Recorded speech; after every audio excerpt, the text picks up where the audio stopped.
Hello and welcome to Mouse in the Mitten Trivia Pod, a podcast where you test your Disney trivia knowledge over a variety of topics. My name's Court and I will be your host. Our game will consist of 5 rounds of 6 questions, covering everything from your basic Disney knowledge to some unknown facts. Each question is worth 1 point unless otherwise noted. Make sure you follow us on Instagram, Facebook, and TikTok at Mouse in the Mitten. And if you're watching us over on YouTube, make sure you subscribe, hit that bell for notifications, give this video a thumbs up. In the comments down below, let us know what your score is. Well, the holiday season is officially here. You can see how festive we are with our Christmas tree up behind me now, and we are excited for the upcoming season. And if you are thinking of a Disney experience as a Christmas gift, I would love to make all your magical dreams come true. All you got to do is email me at mouseinthemitten@gmail.com. We can get you all taken care of.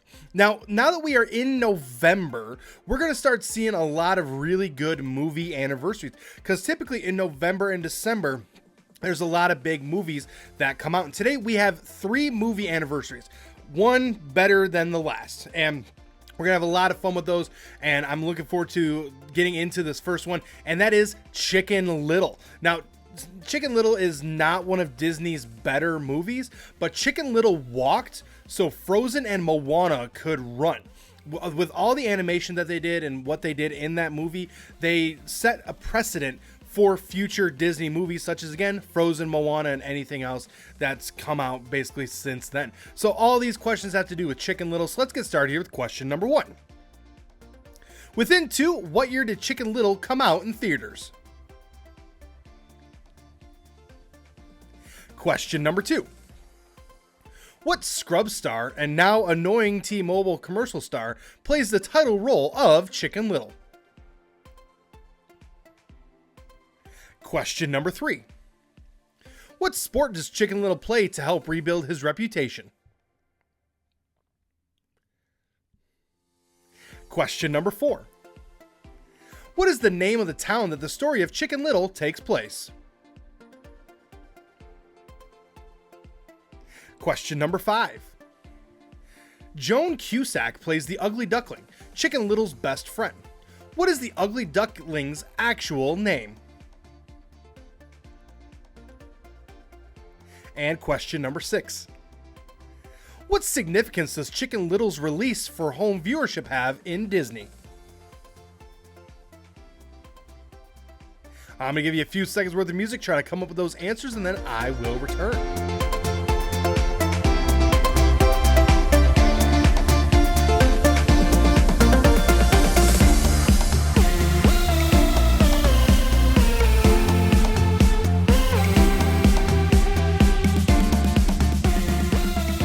Let's give you some answers here on Chicken Little. So question number 1.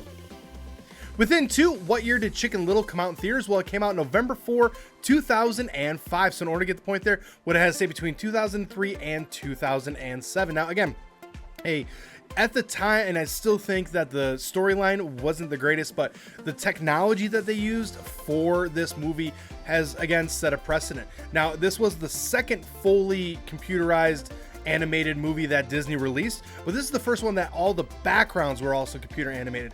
Just the dinosaurs were computer animated, and they basically put them as on overlay with actual backgrounds of the world and of the earth.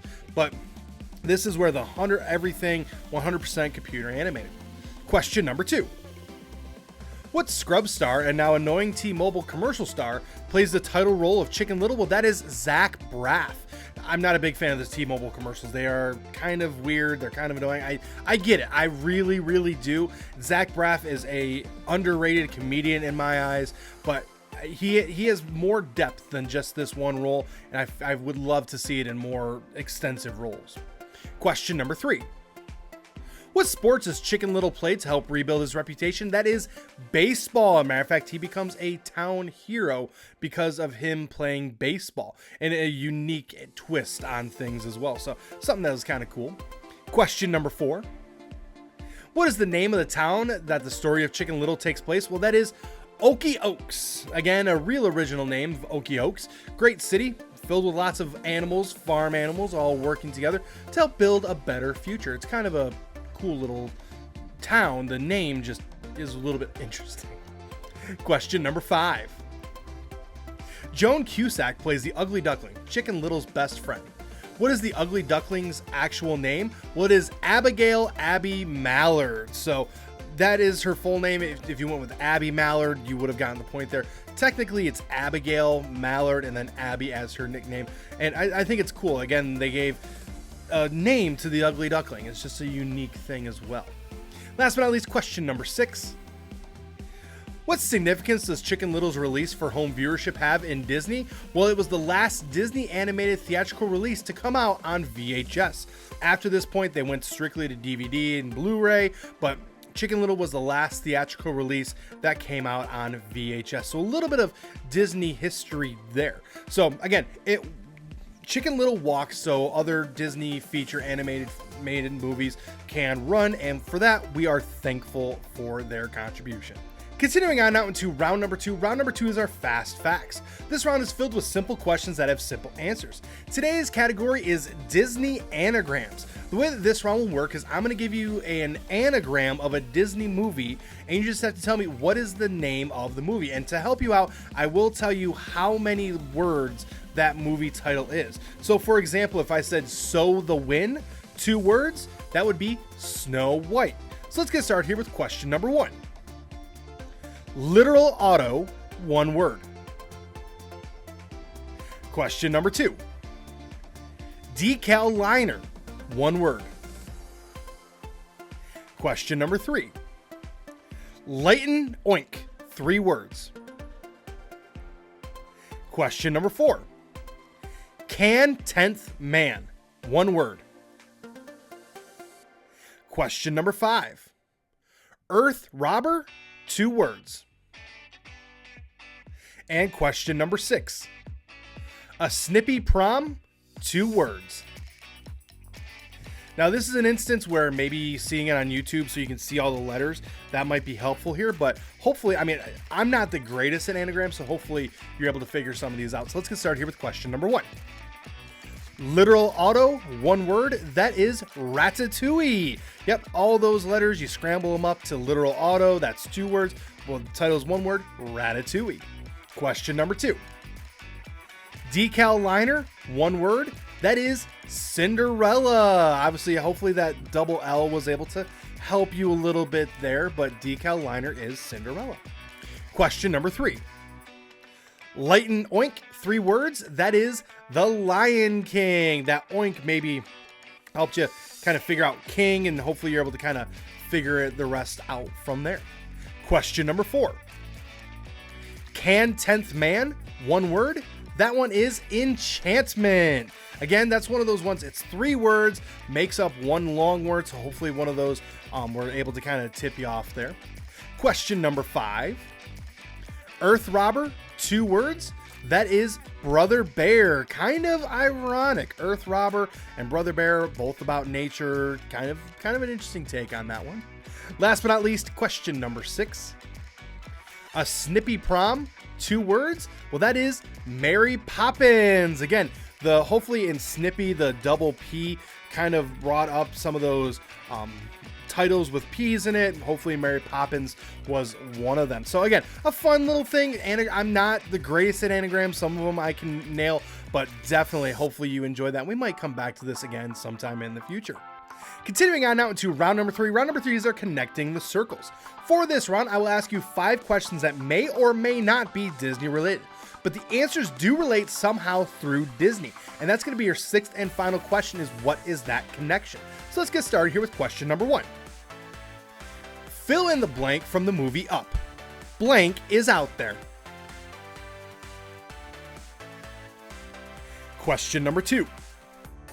What 7-letter words starting with a C can be used to describe small animals, insects, or beasts? Question number 3. Name the movie series that this quote comes from. I love you. I know. Question number 4. The day after today is better known as what? Question number 5. What is a shortened version of a word that is oftentimes watched on Saturday mornings and features animation? And question number 6 is, what is that connection? I'm going to give you a few seconds worth of music, see if you can connect those circles, and then I will return.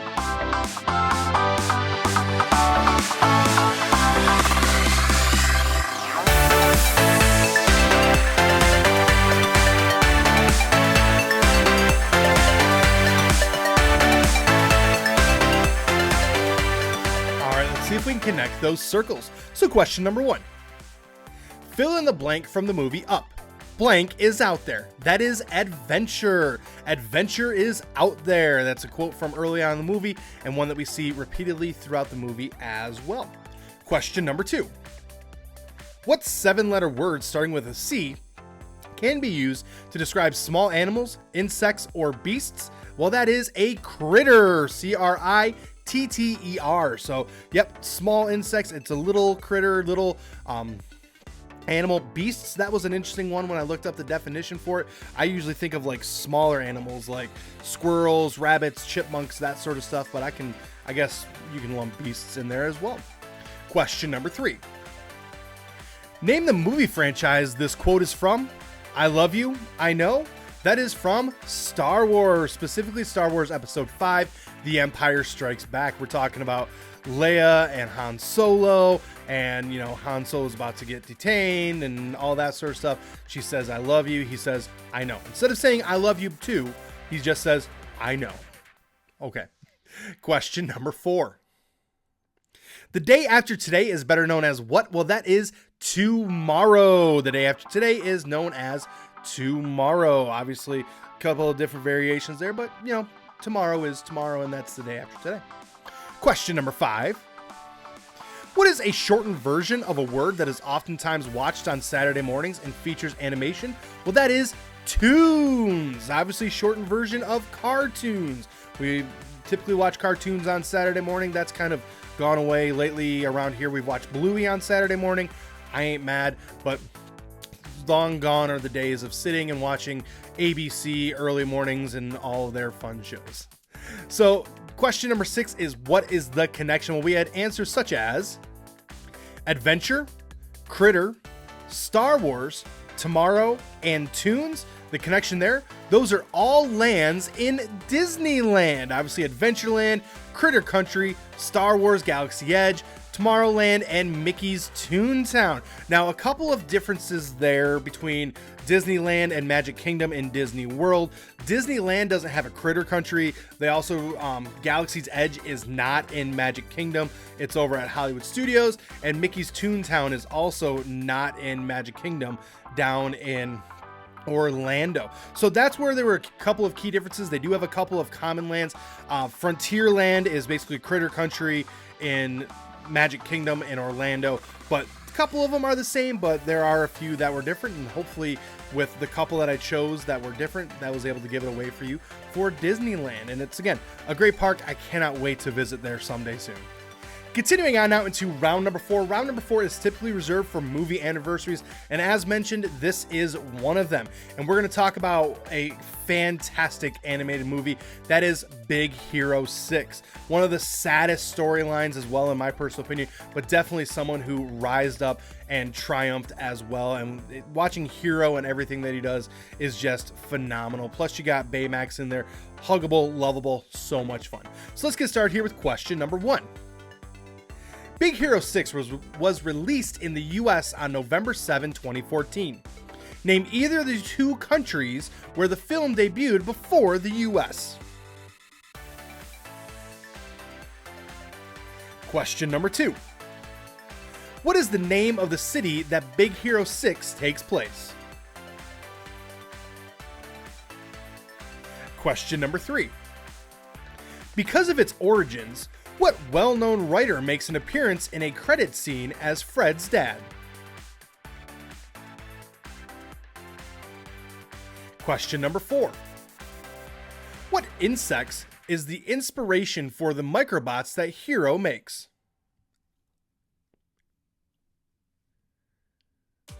Question number 5. When Baymax tests his new rockets, he destroys a statue of what Disney character? And question number 6. What is seen throughout the end credits? All right, I'm going to give you a few seconds worth of music, try to come up with those answers, and then I will return.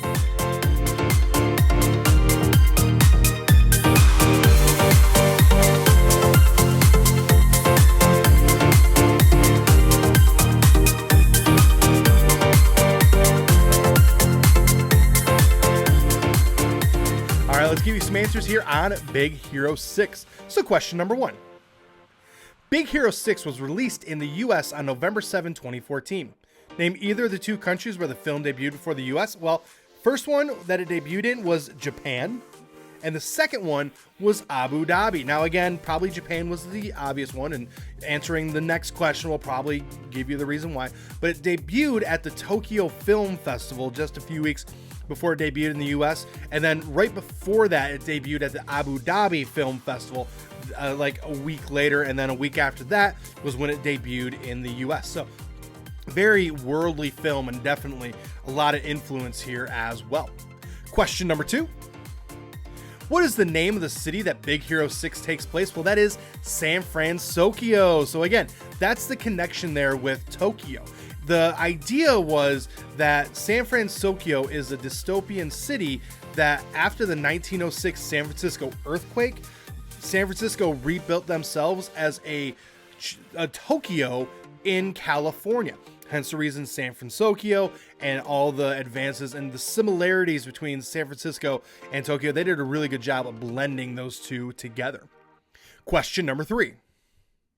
Because of its origins, what well-known writer makes an appearance in a credit scene as Fred's dad? That is Stan Lee, because Big Hero 6 technically is a Marvel story. It's the only one that Disney has animated as a full-length feature film. But Stan Lee is Fred's dad. We see a portrait of him, but he also makes an appearance as an end credit scene as well, in typical Marvel fashion, if you will. Question number 4. What insects are the inspiration for the microbots that Hero makes? Those are fire ants. So when they were trying to come up with these microbots and their movements and how they interacted with each other and the way that they moved, they looked at fire ants and the way that they move, the way that they interact. That's where those movements are similar and they come from. It's kind of cool little take on that as well. Question number 5. When Baymax tests his rockets, he destroys a statue of what Disney character? Well, that would be Hans from Frozen. Again, a cool little crossover there. Definitely want to destroy Hans from Solo. I mean, Hans from Frozen. That makes sense. He turned out to be a bad guy, but just a cool little nugget in there as well. There are also other Disney images that are in the movie as well that are, again, showing San Francisco as that dystopian future. Last but not least, question number 6. What is seen throughout the end credits? Well, that is news articles that show the future of Hero and his friends, show some of the adventures, some of the things they did to better themselves, see a little bit of Baymax in there as well. So definitely some cool little news articles, and they're fun to watch. There's a couple in there that are really cool to see. But again, if you haven't checked out Big Hero 6 in a minute, you need to check it out. It is phenomenal, and again, it will make you cry, it will make you laugh, it will make you feel all the feels, and I love it. Continuing on now into round number 5. Round number 5 is going to be dedicated to The Incredibles. Again, another movie anniversary, and we're going to talk about The Incredibles, just the first one today. We're not going to try to lump them in too much with the second one. We're just going to focus primarily on the first one. And again, when you want to see the advancements that Pixar has made, watch the first one and then immediately watch the second one. It is amazing to see the advancements. But let's focus in on the first one, The Incredibles, and we'll go from there. So question number 1. Released on November 5, 2004, what number film is The Incredibles for Pixar? Question number 2. How many years was it between the first and second Incredibles movies being released? Question number 3. What is the last name of the family featured in The Incredibles? Question number 4. What Simpsons and Iron Giant director made his Pixar directorial debut with The Incredibles and became the first outside director for Pixar? He also is the voice of Edna E. Mode. Question number 5. What role does John Ratzenberger have in The Incredibles? And question number 6. Craig T. Nelson took over 2 years to record all of his lines as Mr. Incredible. How long did it take for Jason Lee to record his lines as Buddy and Syndrome? All right, I'm going to give you a few seconds worth of music, try to come up with those answers, and then I will return.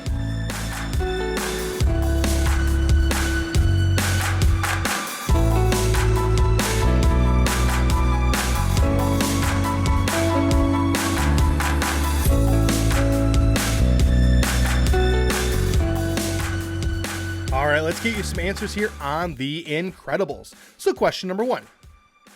Released on November 5, 2004, what number film is The Incredibles for Pixar? Well, it is the 6th film released by Pixar. Came right between Finding Nemo and Cars. Again, just at the time, Pixar was putting out banger after banger after banger.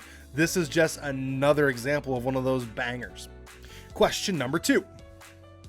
How many years was it between the first and second Incredibles movies being released? Well, it was 14 years. As a matter of fact, I remember seeing Incredibles 2 in the theaters, and you had a couple of the actors and the voice actors from there kind of talking about it. You had Craig T. Nelson, Samuel L. Jackson, talking about like, hey, it's worth the wait. Trust me, it's really, really good. You're going to really like it. So we leaned in, and of course, it is one of our favorites here at this house as well. Question number 3. What is the last name of the family featured in The Incredibles? Well, that is the Parr family. They are an amazing family filled with lots of different talents, and I'm excited to see what they do with Jack moving forward. Question number 4. What Simpsons and Iron Giant director made his Pixar directorial debut with The Incredibles and became the first outside director for Pixar? He also is the voice of Edna E. Mode. Well, that is Brad Bird. Now, obviously, since then, he has gone on to direct and write several other Pixar movies that live in Pixar lore. So, definitely, he made his impact and it is stuck at Pixar. Question number 5. What role does John Ratzenberger have in The Incredibles? Well, he is the Underminer. And of course, he revives that role for The Incredibles 2. But yet, that's where he snuck in. Now, if you had watched The Incredibles, you were watching it and, yeah, Ratzenberger had been in the first couple. But then all of a sudden, like, hey, is he going to be in this one? All of a sudden, I am the Underminer. You're like, there he is. Found him. So, yeah, he continued that streak there. Last but not least, question number 6. Craig T. Nelson took over 2 years to record all of his lines as Mr. Incredible.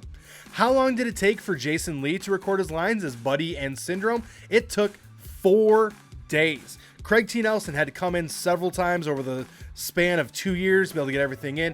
For Jason Lee, they had 4 days. Now, I think part of that, was scheduling and everything else like that. They had what they had. They got what they needed. But with Mr. Incredible, they changed some things around here and there. With Buddy and Syndrome, they could kind of manipulate it and change the story based on Jason Lee's needs, but he ended up getting all of his lines in 4 days, which is an incredible feat for any sort of animated feature. But again, this is one where if you have not checked it out in a minute, watch The Incredibles. It will bring back nostalgia, fun, and just a lot of laughs as well. Well, I want to thank you for tuning in this week. I will return next week with more questions and more fun. Make sure you follow us on Facebook, Instagram, and TikTok at Mouse in the Mitten. If you're watching us over on YouTube, again, hit subscribe, turn on that bell for notifications, give this video a thumbs up, and in the comments down below, let us know what your score is. If you're listening to us, make sure you follow us on Apple Podcasts. If Apple isn't your thing, make sure you subscribe everywhere else. And wherever you can, leave us a 5-star review just to help us promote the show a little bit further. Now, again, there are a lot of changes that go on at Disney, and of course, we are entering into the holiday season. If you want to make Disney a holiday gift for you or your loved ones, all you got to do is reach out to me at mouseinthemitten@gmail.com. We can make all your dreams come true. Well, hey, my name's Court. The dog's name is Milo. I appreciate you tuning in, and I will see you next time.